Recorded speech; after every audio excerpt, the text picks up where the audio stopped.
Good morning friends, welcome to scholars public school Jaora. So आज हम पढ़ने जा रहे हैं चैप्टर नंबर 1 क्रॉप प्रोडक्शन, जिसके अंदर हम प्रोसेस पढ़ रहे थे, जिस तरीके से हम एग्रीकल्चर को परफॉर्म करते हैं, जिसके अंदर लास्ट लेक्चर तक हम लोगों ने प्रिपरेशन ऑफ सॉइल, साथ ही साथ हम लोगों ने सोइंग ऑफ सीड को प्रॉपर तरीके से पढ़ लिया था।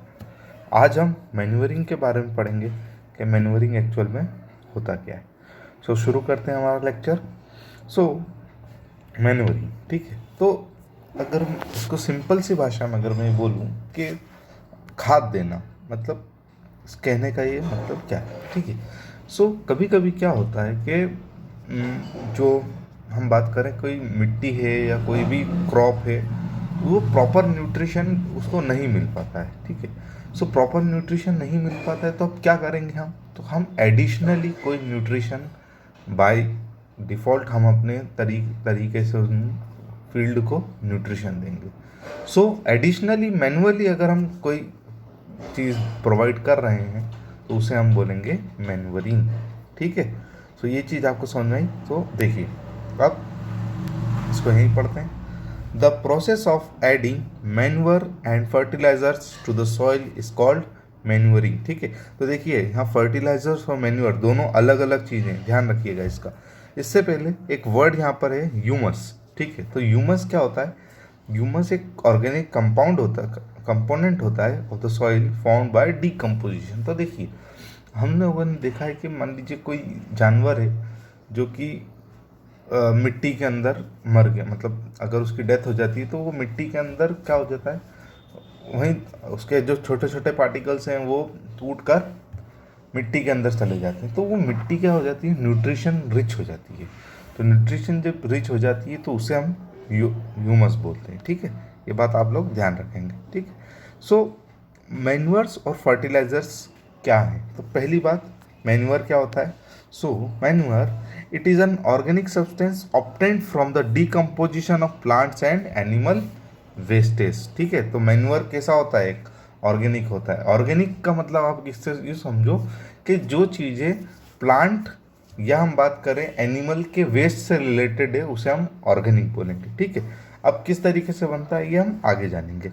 दे एड एसेंशियल न्यूट्रिशन और ह्यूमस, देखिए वर्ड आ गया humus, to the soil to make it fertile, ठीक है। तो मैंने आपको क्या बताया था कि मान लीजिए आपकी फील्ड है, अगर ये प्रॉपरली तरीके से फर्टाइल नहीं है तो हम उसमें कुछ अपनी तरीके से मैन्योर डालेंगे, वो मैन्योरिंग कहलाएगी। मैन्योर्स आर द 3 टाइप्स, ठीक है। तो 3 टाइप के होते हैं, फार्म यार्ड मैन्योर, कंपोस्ट और ग्रीन मैन्योर, ठीक है। तो 3 तरीके के होते हैं। Farm yard manure consist of cattle dung, straw, leaves and other farm yard wastage. तो देखिए, फार्म यार्ड को आप किस तरीके से समझेंगे कि मान लीजिए आपके आसपास अगर आपके गाय भैंस है, तो गाय भैंसों का जो गोबर होता है वो, और जो आपका हम बात करें जो फसल कटने के बाद जो सूखा हुआ जो पार्ट रहता है, जो उसे हम यूज़ करें, पत्तियाँ यूज़ करें, तो सारी चीज़ों को हम क्या करते हैं, एक जगह जमा कर लेते हैं और कुछ टाइम के लिए उनको रख देते हैं हम। तो वो क्या चीज़ में चेंज हो जाता है, मैन्योर में चेंज हो जाता है, उसे हम फार्मर मैन्योर कहते हैं, ठीक है। कंपोस्ट की बात करें तो कंपोस्ट भी सेम ऑलमोस्ट वही चीज़ है। It is obtained by decomposition of dead plants and animal wastage, ठीक है। तो कंपोस्ट किस तरीके से बनाया जाता है? जो डेड प्लांट्स हैं, यानी कि जैसे कुछ पौधे हैं जो मान लीजिए मर गए हैं पौधे, बहुत सारे कारण होते हैं पौधे का, जिसे प्रॉपर पानी नहीं मिलता है, और एनिमल्स को हम क्या करेंगे, उनका डीकम्पोजिशन करेंगे। डीकम्पोजिशन मतलब उसको तोड़ेंगे, ठीक है। Farmers dumps plant and animal wastage in pits at open places and allow it to decompose. क्या करते हैं, एक गड्ढा करते हैं, वो गड्ढा करने के बाद जो प्लांट है, वो एनिमल है, उसको क्या करेंगे, उस गड्ढे में डाल देंगे, वो कुछ टाइम के लिए उसको रख देंगे। This decomposition is done by microorganism. Vermicompost is another form of compost you have already learned. In vermicompost, the organic waste is decomposed faster with the help of earthworm, ठीक है।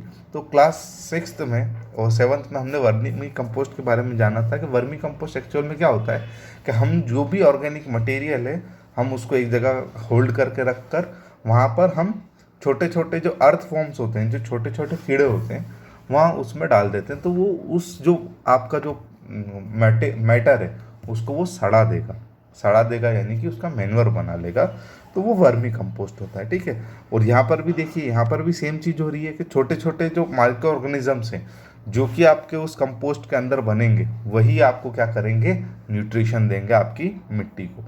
तीसरा है green under composed material used as a manure is a green manure. ठीक है, तो green manure consist of all types of pulses leguminous plant that have high nitrogenous content. ठीक है, तो ऐसे प्लांट जिसकी नाइट्रोजन वैल्यू बहुत ज़्यादा है, हम उन्हें यूज़ करेंगे। They are grown in a field and plug back into the soil. They help to replacement of soil with nitrogen. ठीक है, तो ग्रीन मैन्योर जो हरे मैन्योर्स क्या करेंगे, जो भी आपका लेग्यूमिनस प्लांट यानी कि जो फली वाले पौधे होते हैं, उनकी अगर हम बात करें, उनका जो वेस्ट मटेरियल है उसको क्या करेंगे, हम उसे हम बैक टू सॉइल प्रोवाइड कर देंगे, जिससे क्या होगा, हमारी सॉइल न्यूट्रिशन की वैल्यू से पूरी तरीके से वापस से रिफिल हो जाएगी, या फिर हम बोल सकते हैं रिप्लेनिशमेंट हो जाएगा। Do you know why leguminous plant have a high nitrogen content? ठीक है, तो एक बात यहाँ हम पहले ये सोचेंगे। देखिए, आप लोगों ने ज्योग्राफी में एयर चैप्टर पढ़ा होगा 6th क्लास या 7th क्लास में। ठीक है, वहाँ आपने देखा है कि वर्ल्ड में 78% नाइट्रोजन गैस है। कितनी गैस है? 78%, मतलब यूँ समझिए कि पूरे 100 में से 78% पार्ट नाइट्रोजन का अपना अकेले का है। इतनी ज़्यादा गैस अर्थ पे नाइट्रोजन प्रेजेंट है, बट प्लांट्स को ये काम में नहीं आती। तो इसका कारण क्या है? तो इसका कारण ये है कि नाइट्रोजन जो है ये डिफ्यूज्ड फॉर्म में। किस फॉर्म में? डिफ्यूज मतलब ये अनरिएक्टिव है, ये किसी चीज़ के साथ रिएक्ट नहीं करती, ये बिल्कुल हम बोल सकते हैं कि ये आराम में रहती है, किसी के साथ रिएक्ट नहीं करती। बट आपके प्लांट्स को इसकी ज़रूरत तो है, सब इसकी ज़रूरत है, तो किस तरीके से ये ज़रूरत पूरी करेगी? तो एक प्रोसेस आती है जिसका नाम है नाइट्रोजन फिक्सेशन। एक प्रोसेस है जिसका नाम नाइट्रोजन फिक्सेशन, जिसके अंदर हम क्या देखते हैं कि जो भी आपका प्लांट है वो नाइट्रोजन की वैल्यू को थ्रू द अदर प्रोसेस वो क्या करेंगे, नाइट्रोजन की वैल्यू अपने अंदर बढ़ा लेंगे। ठीक है, अब इसका एग्जाम्पल हम देखते हैं यूरिया। आप लोगों ने आसपास हमेशा सुना है कि किसान खेत में यूरिया डालते हैं। एक्चुअल में यूरिया करता क्या? तो यूरिया नाइट्रोजन फिक्सेशन जो है, जो as a nitrogen diffuse form में जो नाइट्रोजन है उसको हम यूजेबल नाइट्रोजन हम जो यूज़ करेंगे, वो कौन ज़्यादा हेल्प करेगा उसका? तो यूरिया उसकी हेल्प करेगा। आई होप आपको नाइट्रोजन की इंपॉर्टेंस समझ में आई, साथ ही साथ नाइट्रोजन फिक्सेशन क्या होता है ये भी समझ में आ गया होगा। अब leguminous plants has no nodules on their roots. Nodules का मतलब क्या होता है? पार्ट्स, थोड़े थोड़े छोटे छोटे parts. A type of bacteria called rhizobium. क्या है? हम बैक्टीरिया का नाम क्या है? Rhizobium in the nodule. They help in fixing nitrogen. ठीक है, तो देखिए मैंने अभी आपको नाइट्रोजन फिक्सेशन के बारे में बताया था। अब जो लेग्यूमिनस प्लांट है इनके अंदर तो रूट्स नोड्यूल्स होती है, मतलब किस तरीके की रूट्स होती है, जो एक हम बोल सकते हैं कि गहरी रूट्स नहीं होती, ऊपरी ऊपरी ज़्यादा रूट्स होती है उसकी, इसलिए वो नाइट्रोजन फिक्सेशन में हमारे काम आता है। ठीक है, अब एडवांटेजेस क्या हैं मैन्यूअरिंग के? तो मैन्यूअरिंग के एडवांटेजेस है कि और ये ऑर्गेनिक होती है सबसे बड़ी बात, और मिट्टी को एनरिच कर देती है। एनरिच मतलब उसको जो भी न्यूट्रिशन है उसको प्रॉपर तरीके से प्रोवाइड करती है। It increase water holding capacity and make the soil porous for exchangers of gas. तो वाटर होल्डिंग कैपेसिटी, आपकी मिट्टी जो है वो पानी कितना अपने अंदर होल्ड कर सकती है वो क्या कर देगी, वो इंक्रीज कर देगी। It increase the number of useful micro organism. ठीक है, ये क्या करेगी, जो माइक्रो ऑर्गेनिज्म आपकी मिट्टी के अंदर प्रेजेंट है उसकी भी मात्रा अच्छे से बढ़ा देगी। और it maintain the quality of soil for the long time. तो सॉइल की जो क्वालिटी है वो लॉन्ग टाइम के लिए ये मेंटेन कर देगी। ठीक है, अब हम बात करेंगे फर्टिलाइजर्स की। तो fertilizers are chemical substance produced in a factories they are rich in particular nutrient, for example urea, ammonium sulfide, potash and NPK, nitrogen phosphorus and potassium. ठीक है, ध्यान रखिएगा NPK बड़ा इंपॉर्टेंट है।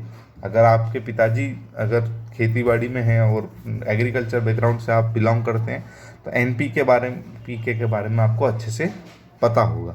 ठीक है, तो देखिए जो आपके मैन्योर था वो कैसा था, वो था ऑर्गेनिक, यानी कि वो हम इंसान या फिर एनिमल के थ्रू हम उसको बना रहे थे। बट फर्टिलाइजर्स क्या है, फर्टिलाइजर्स इंडस्ट्रीज में बनते हैं। ठीक है, ये बात आप ध्यान रखिएगा, फैक्ट्री में हम उसको प्रोड्यूस करते हैं। ठीक है, और ये क्या करते हैं कि ये पार्टिकुलर न्यूट्रिएंट के लिए रिच होते हैं। जैसे मान लीजिए कि आपको नाइट्रोजन की जरूरत है तो वो जो फर्टिलाइजर है वो नाइट्रोजन की ही पूर्ति करेगा, वो बाकी चीज़ की पूर्ति नहीं करेगा। तो इसी के अंदर जैसे मैंने आपको अभी नाम बताया था यूरिया, तो यूरिया क्या करेगा कि नाइट्रोजन की जो कमी है उसको यूरिया इजीली पूरी कर देगा। अमोनियम सल्फाइड भी यही करेगा, पोटाश, और ये सारी चीज़ें हम देख रहे हैं। एनपीके बड़ा इंपॉर्टेंट है। The use of fertilisers result in better yield of crops but excessive use to make the soil less fertile. अब ये एक हमारे आगे क्वेश्चन मार्क है। ठीक है, क्वेश्चन मार्क इसलिए है क्योंकि देखिए जो फर्टिलाइजर्स हम यूज़ करते हैं वो आपकी जो फसल है उसकी पैदावार बढ़ा देगा, बट वो क्या करेगा, आपकी मिट्टी के अंदर से जो न्यूट्रिशंस है वो बहुत जल्दी सोख लेगा। मतलब आपकी मिट्टी के अंदर जो न्यूट्रिशन को बहुत तेज़ी से ख़त्म कर देगा। तो आपकी मिट्टी के लिए कहीं ना कहीं अगर फर्टिलाइजर्स का यूज़ ज़्यादा है तो वो आपके लिए कहीं ना कहीं ख़राब है। ठीक है, so fertilisers are unfit for human consumption. ये तो हमको पता है कि फर्टिलाइजर्स ह्यूमन के लिए तो बुरे हैं। They are source of soil and water pollution. ठीक है, तो फर्टिलाइजर्स एक सोर्स भी है किस चीज़ का, सॉइल पोल्यूशन और वाटर पोल्यूशन। सॉइल पोल्यूशन और वाटर पोल्यूशन आई होप आपको अच्छे से पता होगा। Therefore they should be use judiciously. Judiciously मतलब क्या है, इसका मतलब ये कि जितनी ज़रूरत है हम उतना ही इसको यूज़ करें, एक्सेस में इसका यूज़ ना करें। To maintain the fertility of soil we should substitute fertilisers by organic manure and adopt crop rotation, growing different crops alternately on the same land. Difference between fertilizers and ये given in 1.3। ठीक है, तो हमारी table का है 1.3 table, हम इसे अच्छे से देख लेंगे एक बार। देखिए ये आप लोगों के लिए होमवर्क के तौर पे आप इसका स्क्रीनशॉट ले सकते हैं। आपको ये घर से पढ़कर आना है, मैं आपको बताऊंगा, फिर भी आपको एक बार घर से इसको पढ़कर आना है। बट हम यहाँ देखते हैं कि जो फर्टिलाइज़र्स हैं वो कहीं ना कहीं आपकी बॉडी के लिए, इन्वायरमेंट के लिए, सॉइल के लिए कहीं ना कहीं ख़राब है। इसलिए हम क्या करते हैं, हम इसको ऑर्गेनिक मैटर से या ऑर्गेनिक मैन्यूअर से हम इसको क्या कर रहे हैं, एक्सचेंज करें। साथ ही साथ क्रॉप रोटेशन मेथड को भी हम यूज़ करें। अब क्रॉप रोटेशन मेथड का मतलब क्या होता है कि आप अपनी जो फसल है उसको बदल बदल के करें। जैसे मान लीजिए आपने एक साल गेहूँ करा, अगले साल कुछ अलग, मतलब डिफरेंट टाइप ऑफ क्रॉप हम अगर प्रोड्यूस करेंगे किसी सेम लैंड पे तो वो अलग अलग तरीके से जो हमारी हम बात करें जैसे हम क्रॉप या फिर आपकी लैंड है, आपकी सॉइल है, वो अच्छे से मेंटेन होगी। आई होप आपको ये बात अच्छे से समझ में आई होगी। अगले लेक्चर में हम इरिगेशन के बारे में पढ़ेंगे, तब तक के लिए आप पढ़ते रहिए। Thank you so much, God bless you all.